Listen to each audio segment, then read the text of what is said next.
Maths sir ஒரு சம்ம solve பண்ண சொல்கிறாரு. அதை போர்டில் வந்தால் சால்வ் பண்ணணும்னு சொல்கிறாரு. அதுக்கு புல்புல் நான் வந்து சால்வ் பண்ணுறேன்னு சொல்லிட்டு அந்த மேக்ஸ் சார் சம்மையும் போட்டுடுறான்.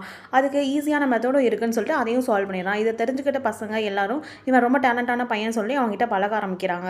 அடுத்த நாள் அவங்க அப்பா ஃபீஸ் கட்ட வரும்போது ஒரு பேப்பரை கொடுத்து இதை படிச்சு பாருங்கன்னு சொல்லும்போது, இல்லை எனக்கு படிக்க தெரியாது, நீங்களே சொல்லுங்கன்னு சொல்லும்போது, இது உங்கள் பையனுக்கு கோச்சிங் கொடுக்கறதுக்காக எக்ஸ்ட்ரா ஃபீஸ் கட்டணும் 40,000 அப்படின்னு சொல்லும்போது, ஓ அப்படியா அப்படின்னு சொல்லிட்டு இவர் அதை தெரிஞ்சுக்கிட்டு இதுக்காக என்ன பண்ணுறதுன்னு சொல்லி காசு சேர்க்கலான்னு போகிறாரு. அப்படி ஒரு நாள் ரிக்ஷாவில் போகும்போது ஒரு 2 பேரை வண்டியில் ஏற்றும் போது அவங்க 2 பேரும் பர்ச்சேஸ் பண்ணிவிட்டு அந்த பேக்லாம் வச்சுட்டு கோயிலுக்கு போகலான்னு போகும்போது அவரை வெயிட் பண்ண சொல்லியிருப்பாங்க. ஆனால் அவர் அங்கேருந்து போயிடுவார் இந்த பேக்கோட. இது தெரியாமல் உள்ளேருந்து வந்தவங்க ரிக்ஷாக்காரனையும் பேக்கையும் தேடியிருப்பாங்க. ஆனால் அவங்க ஆல்ரெடி கிளம்பியிருப்பார்.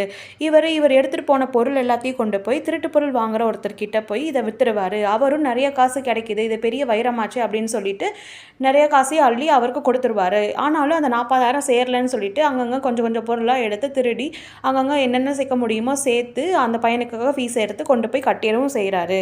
அப்படி ஒரு நாள் அங்கே இருக்கிறவர் சொல்கிறாரு, உன் பையன் இன்னும் நல்லா படிக்கணும்னா நான் ஒரு ஐடியா சொல்கிறேன்னு சொல்லிட்டு அந்த பையன் எக்ஸாம் எழுதும் போது ஒரு பிடு பேப்பரை கொண்டு போய் வச்சுருவாங்க. அவர் இது என்ன அப்படின்னு சொல்லிட்டு அந்த பையன் தூக்கி போட்டுருவான். இது தெரிஞ்சுக்கிட்டு அவங்க அப்பா, எதுக்கு இந்த மாதிரி பண்ண, நான் தான் கஷ்டப்பட்டு அந்த பேப்பரை கொடுக்க சொன்னேன் அப்படின்னு சொல்லிட்டு வீட்டுக்கு வந்து, நான் ஏன் சீட் பண்ணணும், ஏன் இப்படிலாம் பண்ணுறீங்க, என் மேலே நம்பிக்கை வைங்கன்னு சொல்லிட்டு அவங்க அப்பா கூட ரொம்ப சண்டை போடுவான். அது தெரிஞ்சு அவங்க அப்பா ரொம்ப சோகமாக உட்காந்துருப்பாரு, நம்ம ஏதோ தப்பு பண்ணுறோமா அப்படின்னு சொல்லிட்டு. இதெல்லாம் தெரிஞ்ச அவர் இன்றைக்குமே குடிக்காத ஒருத்தர் இன்றைக்கி குடிச்சிட்டு வருவார். அந்த பையன் அதெல்லாம் நினச்சி ரொம்ப பயந்து அழுவான் அவங்க அம்மா கிட்ட.